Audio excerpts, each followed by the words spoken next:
జరిగిందేదో జరిగిపోయింది. ఒక్కసారి పాకిస్తాన్ ఇంకొకసారి కన్నెత్తి చూడకుండా చేసిన ఘనత ఎన్డీఏ ప్రభుత్వానికి దక్కుతుంది, మిలిటరీకి దక్కుతుంది. పూర్తి స్వేచ్ఛనిచ్చారు కాబట్టి మిలిటరీ సత్వర నిర్ణయాలు, సరైన నిర్ణయాలు తీసుకున్నారు. ప్రపంచ దేశాలు కూడా చేయలేని పని. అమెరికా చాలా లేట్ చేసింది ఒసామా బిన్ లాడన్ని లేపేయడానికి, కానీ భారతదేశం గొప్పగా చేసింది.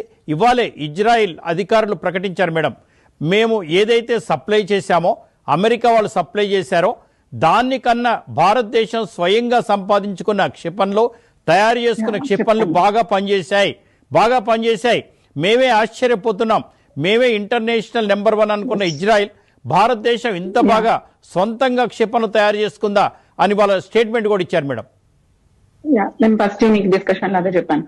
సాంబశివరావు గారు, ముఖ్యంగా మీరు చెప్పింది చాలా కరెక్ట్. 5 విషయాలు అసలు మనం ఎంతసేపు ఉన్నా, అఫ్ కోర్స్ ఆర్మీని మనం ఎప్పుడు హ్యాట్స్ ఆఫ్ చెప్పాలి. బట్ నేను ఇంకొక అతి ముఖ్యమైన వ్యవస్థని, ఎక్కువ మంది మాట్లాడిన వ్యవస్థను కూడా ఈ రోజు మనం కంగ్రాచులేట్ చేయాలి. అంతేకాకుండా మన పిల్లలని వాళ్ళని హీరోస్ లాగా చూపించాలి. అది DRDO, మన defence research and development organisation.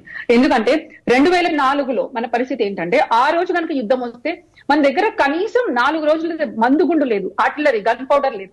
మన దగ్గర మన సైనికులు వేసుకోవడానికి కనీసం బుల్లెట్ ప్రూఫ్ జాకెట్స్ లేవు, హెల్మెట్స్ లేవు. అత్యంత దయనీయమైన స్థితిలో మన 2014లో ఆ రోజున ప్రభుత్వం వదిలిపెట్టి వెళ్ళింది. కానీ ఈ రోజు భారతదేశం, మీరు ఈ బుల్లెట్ ప్రూఫ్ జాకెట్స్, హెల్మెట్స్ దాదాపు 2015 అంటే మోడీ గారి ప్రభుత్వం అధికారంలోకి వచ్చినప్పటి నుంచి 2 ఏళ్లలో సొంతంగా తయారు చేయడం మొదలు పెట్టింది.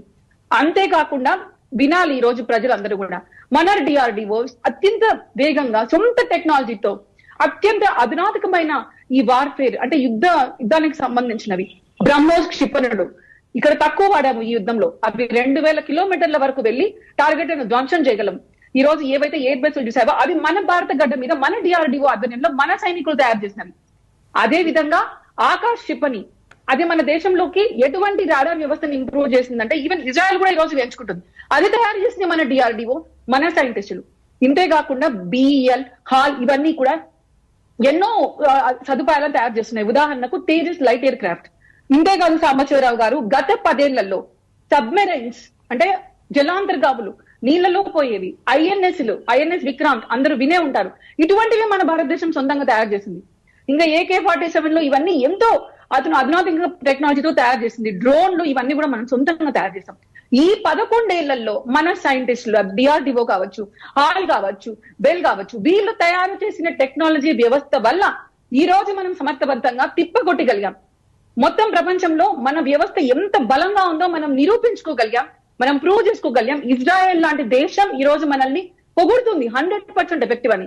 నేను చెప్తున్నాను, ఈ రోజు రాసి పెట్టుకోండి సాంబశివరావు గారు, 2014కు ముందర మన ఫార్మా ఎక్స్పోర్ట్స్ అంటే ఫార్మసీ అంతా మనం బయటకు పంపించే వాళ్ళం కాదు. ఈ రోజు 3 లక్షల కోట్లు మనం ఎగుమతి చేస్తున్నాం అమెరికా కూడా. రాబోయే 5 ఏళ్లలో మన దేశం తయారు చేసే డిఫెన్స్ ఎక్విప్మెంట్ ఆల్రెడీ మనం ఎక్స్పోర్ట్ చేస్తున్నాం 20,000 కోట్లు. అందరూ కొంటారు. ముఖ్యంగా ఆఫ్రికా కంట్రీస్, కొన్ని యూరోపియన్ కంట్రీస్, అర్మేనియా, ఫ్రాన్స్ అట్లాంటివి ఇంట్రెస్ట్ చూపిస్తున్నాయి, ఆల్రెడీ కొంటున్నాయి. మన రక్షణ ఎగుమతులు లక్షల కోట్లను రీచ్ అవబోతున్నాయి. ఈ రోజు యుద్ధం ఇది ప్రూవ్ చేసింది. రెండవ విషయం, ఇంతకు ముందు యుద్ధం వస్తే మన్మోహన్ సింగ్ గారు 2008లో ఒబామా దగ్గరికి వెళ్లి కంటతడి పెట్టుకునేవాళ్ళు, కాపాడండి కాపాడండి అని. ఒబామా గారు స్వయంగా ఆయన జీవిత చరిత్రలు రాసుకున్నారు. మీరు ఎందుకు పాకిస్తాన్ మీద యుద్ధం చేయలేదు ప్రూఫ్ ఉన్నప్పటికంటే మా అపోజిషన్ పార్టీ భారతీయ జనతా పార్టీకి మేలు జరుగుతుంది. ఇది నేను కాదు చెప్పింది, ఒబామా స్వయంగా ఆయన బుక్ లో రాసుకున్నాడు. ఆ విధంగా ఏడ్చి స్టేట్ నుంచి పక్క దేశాల వాళ్ళకి పోయి మాకు సహాయం చేయండి అనే స్టేట్ నుంచి ఈ రోజు నరేంద్ర మోడీ గారు పక్క దేశం కాదు, ఏవైతే తీవ్రవాద మూలాలు ఉన్నాయో వాళ్ళ ఇంటి లోపలికి, వాళ్ళ స్థావరాల వెలుకల లోపలికి పోయి ఆయన ఈ దాడులు చేసి నిరూపించారు. మనం ప్రపంచానికి ఇంకొకసారి చాటు చెప్పాం. పాకిస్తాన్ కు ఏ భాషలో అయితే చెప్తే అర్థం అవుతుందో అదే భాషలో మోడీ గారు ముఖ్యమంత్రిగా ఉన్నప్పుడు చెప్పారు, ఈ రోజు చేసి నిరూపించారు. మూడవది అత్యంత ముఖ్యమైన విషయం సాంబశివరావు గారు, పాకిస్తాన్ ప్రతినిధి, మిలిటరీ ప్రతినిధి గాని, పాకిస్తాన్ మీడియా గాని ఈ రోజు ఒక వీడియో పాకిస్తాన్ మిలిటరీ ప్రతినిధి వచ్చి మాట్లాడుతున్నారు. దాంట్లో ఏం చెప్తున్నారు తెలుసా? వైర్కి సంబంధించిన జర్నలిస్టులు, మన దేశానికి సంబంధించిన కొంతమంది రాజకీయ నాయకులు, మల్లికార్జున్ ఖర్గే, రాహుల్ గాంధీ, ధ్రువరతి, ఇటువంటి నేహా గక్కర్, ఇట్లాంటి వాళ్ళ మాటలను చెప్తున్నారు. వాళ్ళు ఏమని చెప్తున్నారు? భారతదేశంలో ఉంటున్న వీళ్ళే భారతదేశం దాడులు చేయించింది, భారతదేశం సమర్థవంతంగా ఎదుర్కోలేకపోయిందని. అంటే మన భారతదేశంలో ఉంటున్న 0.5 అపోజిషన్ ఎనిమీలు ఎవరో ఈ రోజు డాక్టర్ గారు ఒక చిన్న రిక్వెస్ట్, నాకు కొన్ని విషయాలు తెలుసు మేడం. పాక్ నేషనల్ అసెంబ్లీలో మాట్లాడిన మాటలో నేను స్వయంగా విన్నాము. అది ఈ రోజు కాదు, ఒక్క 2-3 రోజులు ఉంచండి. పాకిస్తాన్ ఎవరి ధైర్యం చూసుకొని ఆ పహల్గాం దాడికి పాల్పడ్డదో